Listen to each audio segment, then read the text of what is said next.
नाजरीन, जंग एक अजीब मरहले में दाखिल हो गई। हमले भी हो रहे हैं और मुज़ाकरात भी चल रहे हैं। एक तरफ बड़े रहनुमा बड़े होटल्स में बैठकर जंग रोकने का फैसला कर रहे हैं, तो दूसरी तरफ गजा में हर 10 मिनट में एक बच्चा मर रहा है। अभी कुछ देर पहले की कार्रवाई कि यमन के हुसी बागियों ने यमनी समुद्री हदूद के ऊपर परवाज करने वाले अमरीकी ड्रोन को मार गिराया। अमरीका की जानिब से ड्रोन तबाह किए जाने की तस्दीक भी की गई। गैर मुल्की मीडिया के मुताबिक एक बयान में यमन के हुसियों ने दावा किया है उनके एयर डिफेंस ने यमन की समुद्री हुदूद में इसराइल की मदद के लिए परवाज करने वाले अमरीकी ड्रोन को मार गिराया। यमनी हुसियों ने अमरीकी ड्रोन मार गिराने की वीडियो भी जारी कर दी। हुसी बागियों ने कहा कि अमरीका की इस तरह की सरगर्मियां हमें इसराइल की फलस्तीन में जारी जारहियत के खिलाफ कार्रवाइयों से नहीं रोक सकती। आलमी मीडिया रिपोर्ट्स के मुताबिक अमरीकी ड्रोन तैयारा यमन की फिजाई हदूद में जासूसी सरगर्मियों की गरज से दाखिल हुआ था। दूसरी जानिब अमरीकी हुकाम ने तस्दीक कर दी कि अमरीकी MQ-9 ड्रोन को यमन के करीब बैनुल अक़वामी फ़िज़ाई हुदूद में निशाना बनाया गया। ताहम अमरीका की जानिब से हमले की जिम्मेदारों का नाम जाहिर नहीं किया गया। गिराए जाने वाले अमरीकी ड्रोन की कीमत तकरीबन $16 मिलियन है और ये अमरीका के बेहतरीन ड्रोन तैयारों में शुमार किया जाता है जो मुसलसल 27 घंटे से जायद परवाज कर सकता है। दूसरी तरफ अगर देखें तो इसराइली फौज भी मुसलसल हमले कर रही है। आज सुबह ही इसराइली फौज ने गजा में एक बार फिर अस्पतालों को निशाना बनाया, जिसमें बच्चे समेत 6 अफराद शहीद हुए हैं। फलस्तीनी हलाले अमर के मुताबिक इसराइल ने तिल हवा के इलाके में अल कुदस अस्पताल की अतराफ शदीद बमबारी की। अस्पताल में अमला, मरीज और 14,000 से ज्यादा बेघर अफराद मौजूद हैं। डायरेक्टर अल-उद्वा अस्पताल ने कहा कि अस्पताल पर बमबारी से स्टाफ जख्मी और अस्पताल की ज़ख़ूलियात को काफी नुकसान पहुंचा। हमें तिब्बी खिदमात की फराहमी जारी रखने में बड़ी मुश्किलात का सामना है। खलीजी मीडिया के मुताबिक अल-शफा जनरल अस्पताल के डायरेक्टर का कहना कि जुमा को अल-शफा अस्पताल पर इसराइली बमबारी से कम 6 अफराद शहीद हुए, जिनमें एक बच्चा भी शामिल है। फलस्तीनी मीडिया का कहना है कि नाबलिस के मशरक में अस्कर कैंप में फलस्तीनी मुजाहमतकारों का काबिज फौज से तसादम हुआ। काबिज इसराइली फौज ने रामुल्ला के शुमाल में अल जलाजोन कैंप पर दावा बोल दिया। मुजाहमतकारों ने काबिज इसराइली फौज को धमाका खेज मवाद से निशाना बनाया। काबिज फौज ने बैतुल लहम में अदा कैंप पर दावा बोला। फलस्तीनी मीडिया के मुताबिक मुतअद्दिद जख्मी इंडोनेशिया अस्पताल पहुंचे, लेकिन इसराइली फौजी तैयारों ने इंडोनेशिया के अस्पताल की अतराफ भी बमबारी की। इंडोनेशिया के अस्पताल के सामने रिहायशी अपार्टमेंट्स को भी निशाना बनाया गया। इसके अलावा इसराइली फोर्सेज ने जुमा की सुबह मकबूजा बैतुल मक़दिस के करीब सर्च ऑपरेशन किया, जिसमें एक फलस्तीनी शहरी को हिरासत में लिया गया। इसराइली फोर्सेज ने हज़माटोन में कई घरों को भी नुकसान पहुंचाया, जबकि सर्च ऑपरेशन के दौरान आंसू गैस का भी इस्तेमाल किया गया। दोस्तों, सिर्फ अस्पताल ही नहीं बल्कि अब तो स्कूल भी महफूज नहीं। अल जजीरा के मुताबिक गजा के अल-शफा अस्पताल के डायरेक्टर का कहना है गजा शहर के एक स्कूल पर इसराइली हमले में कम से कम 20 फलस्तीनी शहीद हुए। अल जजीरा ने रिपोर्ट किया, हमले की जद में आने के बाद बेदखल शहरी अस्पताल पहुंच गए हैं। हमें इत्तलात मौसूल हो रही हैं कि जनूबी गजा की तरफ एक मरकजी सड़क पर बेघर होने वाले फलस्तीनियों पर हमला किया गया। फुटेज में देखा जा सकता है कई अफराद को अल अक्सा अस्पताल ले जाया जा रहा है, जिनमें खवातीन और बच्चे भी शामिल हैं। इब्तदाई रिपोर्ट्स में कहा गया उन्हें सलाहुद्दीन रोड पर निशाना बनाया गया, जिसे इसराइल ने पहले लोगों के जुनूब से इनखला के लिए महफूज रास्ता करार दिया था। इसी तरह एक वीडियो भी सामने आई जिसमें गजा के इंडोनेशियन अस्पताल के अहाते में मकामी सहाफ़ी की जानिब से लाइव रिपोर्टिंग के दौरान इसराइल की जानिब से खौफनाक बमबारी की गई।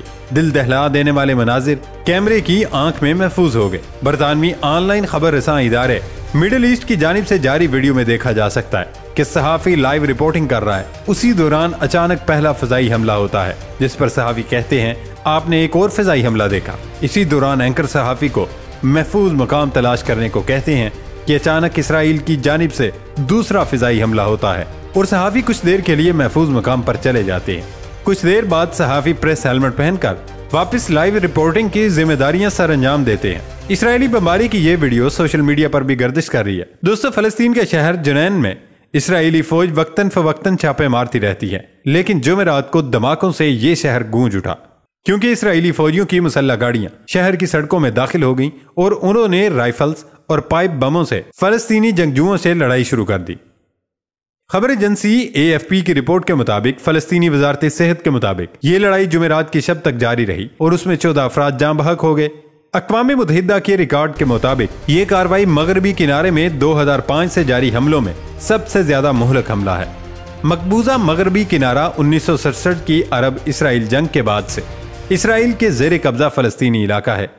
वहां भी फलस्तीनी जंगजुओं को निशाना बनाने की गरज से इसराइली फौज के छापों में इजाफा हुआ है और इलाके में कशीदगी जारी है। इसराइली फौज का कहना है जुमेरात को जुनैन में मारे गए छापे में 20 अफराद को हिरासत में लिया गया। पहाड़ की चोटी से धुएं और सायरन के दरमियान बुलंदोबाला इमारतों से गोलियों की आवाज गूंजी। एक इसराइली ड्रोन ने शहर के गिर्द चक्कर लगाते हुए लड़ाई के उरूज पर हर 5 मिनट बाद ताजा धमाके हुए। एक मुकामी ने AFP को बताया कि जुनैन पनागज़ीन कैंप पर सुबह के वक्त पर्चे गिराकर उन्हें मुतनब्बा किया गया वो अस्करियत पसंद धड़ों से बचें। ये अक़वाम मुत्तहिदा के मुताबिक तकरीबन 23,000 लोगों की रिहाइश गाह है। गजा में दोपहर के वक्त फिजा से मजीद पंफलेट फेंके गए क्योंकि मकामी लोगों का कहना था लड़ाई की वजह से बच्चे अपने स्कूलों में फंस गए थे। इसराइली फौज की कार्रवाई के दौरान वहां एक पिकअप ट्रक में लाशें और जख्मियों को ले जाने के लिए इंतजार कर रहा था। इसराइल की जानिब से मकबूजा फलस्तीन के इलाके गजा पर फिजाई हमले जारी हैं, जिसके नतीजे में अब तक तकरीबन 11,000 फलस्तीनी शहीद हो चुके हैं, जिनमें अब हमास के सरबराह इस्माइल हनिया की पोती रूई हमाम इस्माइल हनिया भी शामिल हो गए, जिन्होंने जुमे को ऐसे ही एक हमले में जामे शहादत नोश कर लिया। अरब मीडिया के मुताबिक बुराक स्कूल पर इसराइली फौज के बमबारी में शहीद होने वाले रूई हनिया इस्लामी यूनिवर्सिटी ऑफ गजा में मेडिकल की तालिबा थी। इस हमले में अब तक 25 फलस्तीनी शहीद हो चुके हैं। इस्माइल हनिया की पोती के अलावा इससे कबल इस्माइल हनिया के दीगर लखते जिगर भी इसराइली हमलों में जामे शहादत नोश कर चुके हैं, जिनमें उनके बेटे, पोती, पोते और पोतियों समेत 14 अफराद शामिल हैं। शुहदा में हनिया के एक बेटे हाफिज कुरान भी थे। नाज़रीन, दूसरी तरफ एलन मस्क का भी बड़ा बयान सामने आया है। इसराइली फौज का कहना है कि हमास के पास सिर्फ 2 ऑप्शन है, या तो मर जाएं या हथियार डाल दें। लेकिन मारूफ कारोबारी शख्सियत एलन मस्क ने कहा कि इसराइल ने गजा में नस्ल कशी करके अपने खिलाफ मजीद जंगजू पैदा किए हैं। अगर आपने इतने लोग मारे ना हो जितने आप अपने खिलाफ पैदा कर दिए हों तो आप जीते नहीं बल्कि हारे हैं। गजा में जितने लोग मुतासिर होंगे उतने ही इसराइल के लिए खतरनाक होंगे। एलन मस्क ने एक पॉडकास्ट के दौरान गुफ्तगू करते हुए कहा, इसराइल जिस तरह फलस्तीन में नस्ल कशी कर रहा है वो किसी के लिए भी काबिल कबूल नहीं हो सकता। ये एक मसला जिसको हल होना चाहिए और यहाँ मुकम्मल तौर पर अमन कायम होना चाहिए। उन्होंने कहा कि सवाल तो ये पैदा होता है, अगर आप गजा में लोगों और बच्चों को मारते हैं तो आप ये समझ लें कि आप हमास या जंगजुओं की तादाद में भी तो इजाफा कर रहे हैं और मजीद जितने लोग मुतासिर होते जाएंगे वो इसराइल के लिए खतरनाक होते जाएंगे। एलन मस्क ने जंगजुओं को मजीद मौका देना इसराइल की नाकामी करार देते हुए कहा कि जितने लोग बच रहे हैं वो हुर्रियत पसंद ग्रुप्स में शामिल हो रहे हैं और बदला लेने के लिए इसराइलियों को मार रहे हैं। ये किसी भी तरह इसराइल की कामयाबी नहीं समझी जा सकती। इनका मजीद कहना था, बहरहाल इसराइल फलस्तीन तनाज़ा एक पेचीदा मसला है और इस पर ज्यादा बात करना मुमकिन भी नहीं। दोस्तों, आलमी सतह पर इस मामले को बहुत संजीदगी से देखा जा रहा है। अक़वाम मुत्तहिदा ने इसराइली हमलों के बायस शुमाली गजा को जमीन पर जहन्नम से तशबीह दी है। गैर मुल्की मीडिया के मुताबिक गजा में इसराइल की जानिब से जमीनी और फिजाई जारहियत जारी है, जिससे लाखों लोग बेघर हो चुके हैं। उन्होंने सर छुपाने के लिए अस्पतालों या फिर अक़वाम मुत्तहिदा के कैंपों में पनाह ले रखी है। मीडिया रिपोर्ट्स के मुताबिक इसराइल की जानिब से अब अस्पतालों पर भी हमले जारी किए हैं, जिसके बायस शुमाली गजा से 1 लाख के करीब फलस्तीनी पैदल नकल मकानी करने पर मजबूर हैं। इसराइली फौजी तर्जुमान के मुताबिक गुज़श्ता दिनों में भी 1 लाख फलस्तीनी शुमाली गजा से जनूबी गजा में मुंतकिल हुए, जिनमें बच्चे और जख्मी भी शामिल हैं। मीडिया रिपोर्ट्स के मुताबिक फलस्तीनियों की नस्ल कुशी पर तुले इसराइल की जारहियत मुसलसल जारी है और इसराइली फोर्सेज ने जनूबी गजा नकल मकानी करने वालों पर भी हमले शुरू कर रखे हैं। बताया जा रहा है कि इसराइली फौज अब पनागज़ीनों के कैंप शातई में और मशरकी इलाकों तक फैलने की कोशिश कर रही है। दूसरी जानिब अक़वाम मुत्तहिदा की इंसानी हमदर्दी के दफ्तर ने अपने बयान में कहा कि वो गजा के शुमाल में इमदादी ट्रक पहुंचाने से कासिर है, जहां अब भी लाखों अफराद मुकीम है। अगर दुनिया पर कोई जहन्नुम है तो वो शुमाली गजा है। इसके अलावा अक़वाम मुत्तहिदा के हाई कमिश्नर बराए इंसानी हकूक वोल्कर तुर्क ने गजा में इसराइल की जानिब से बड़ी तबाही फैलाने वाले धमाका-खेज़ हथियारों के इस्तेमाल की तहकीकात का मुतालबा किया। उन्होंने कहा कि इस तरह के हथियारों का इस्तेमाल महसूर फलस्तीनी इलाके में अंधाधुंध तबाही फैला रहा है। नाजरीन, अब तो फ्रांस ने भी इसराइल से फलस्तीनियों का कत्लेआम रोकने का मुतालबा किया। फ्रांसीसी सदर मैक्रोन ने एक इंटरव्यू में कहा, गजा में शहरियों पर बमबारी का कोई जवाब नहीं। हमलों में बच्चों, खवातीन और बुजुर्गों को निशाना बनाया जा रहा है। इसराइल गजा पर बमबारी बंद करे, जंग बंदी का फायदा इसराइल को ही होगा। गजा के मसले का हल इंसानी हमदर्दी की बुनियाद पर जंग बंदी के अलावा कुछ नहीं। इसी तरह शहरियों की जान बचाना मुमकिन है। दूसरी जानिब इसराइली वजीर आज़म नेतन्याहू ने फ्रांसीसी सदर के बयान पर रद्द अमल देते हुए कहा, फलस्तीनी मुज़ाहमती तंजीम हमास जो आज गजा में कर रही है वो कल पेरिस, न्यूयॉर्क और दुनिया में कहीं भी कर सकती है। इसराइल के वजीर आज़म नेतन्याहू ने ऐलान किया कि जंग के बाद गजा पर इसराइली फौज का मुस्तकिल कंट्रोल रहेगा। दोस्तों, अब तक तमाम हमलों और जंग के दौरान पहली बरुल कसाम ब्रिगेड्स और इस्लामी जिहाद की जानिब से भारी तादाद में इसराइली फौजियों के जानी और माली नुकसान का दावा किया गया। दोनों मुज़ाहमती तंजीमें वक्तन फवक्तन इसराइली अफवाज पर हमलों की वीडियोस जारी करती रहती हैं, लेकिन अब इसराइल ने जंग के बाद गजा पर मुस्तकिल कंट्रोल रखने का ऐलान किया है। लेकिन इस दौरान खुशी की बात यह है कि हमास और इसराइल के दरमियान कैदियों के तबादले का मुआहदा तय पा गया। अरब मीडिया के मुताबिक मुआहदे के तहत इसराइल अपनी जेलों में कैद फलस्तीनी बच्चों और खवातीन को रिहा करने पर तैयार हो गया, जबकि हमास इसके बदले अपनी कैद में मौजूद 100 इसराइली खवातीन और बच्चे छोड़ेगा। अरब टीवी ने एक रिपोर्ट में दावा किया, दोनों फ्रीकैन के दरमियान कई दिन के मुज़ाकरात के बाद ये मुआहदा हुआ है। रिपोर्ट में ज़राए के हवाले से बताया गया, इंसानी बुनियादों पर तय पाने वाले इस मुआहदे के हवाले से कई हफ्तों से बातचीत हो रही थी। कतर की जानिब से कई हफ्तों से दोनों फ्रीकैन के दरमियान कैदियों के तबादले के मुआहदे के लिए कोशिशें की जा रही थी।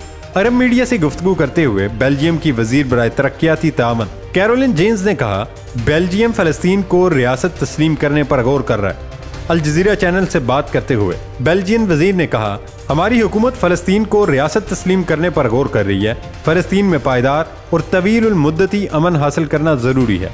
गजा में जाने वाली इंसानी इमदाद में इजाफा होना चाहिए। दूसरी तरफ बरतानिया में भी फलस्तीन के हक में आवाज उठाना जुर्म बन गया।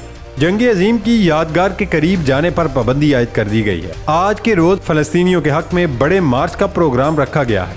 पुलिस के मुताबिक मुजाहिरीन ने यादगार के करीब जाने की कोशिश की तो गिरफ्तार किया जाएगा, जबकि अमरीकी और इसराइली सफारतखानों के करीब जाने पर भी पाबंदी होगी।